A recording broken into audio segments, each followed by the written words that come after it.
না না আমি মেলা চিন্তা কি দেখছি এরা গেল পারা কিশোর বিজেপি তো আসবো 100% আসবো বিজেপি কাটকার পাবো না ওরা কংগ্রেসের দম আছে এটা খালি কংগ্রেস মানে আর কি মুসলমানের কাছে শুধু বানায়া ভোটটা নিয়ে যায় আর মধ্যে থাই পোলোয়া মাংস বিরিয়ানি খায়া যায় আর বিজেপি খালি উল্টে সুদন দেয় করে হ এর এর টোটালি এড়ে এরা এই পোলোয়া মাংস বিরিয়ানি খাওয়ার জন্যই খায়া খায়া যায় বারে বারে এরা তো খালি হাতে চলে যায় এই যে গেল বাড়া শুরু করে তাতে গেল পেলো না হয় সত্য কথা আমার কথাটা ভাই অ্যাকসেপ্ট করিস হাসিস নিয়ে তুই দে 2-4 বার মানে কিরকম কি ধুমধারাকে পার করে দে পরে দেখবি দে কংগ্রেসে গেল ফেলবো 100% কংগ্রেস গেল ফেলবো না আমিও তো ওটা কই তোমরা ভোটে দাও না তোমার গেলবার বন্ধে কি করবে হ্যাঁ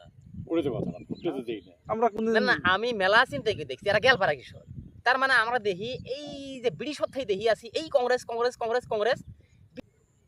আচ্ছা ভোটের অধিকার অগরও আছে চাওয়া পাওয়া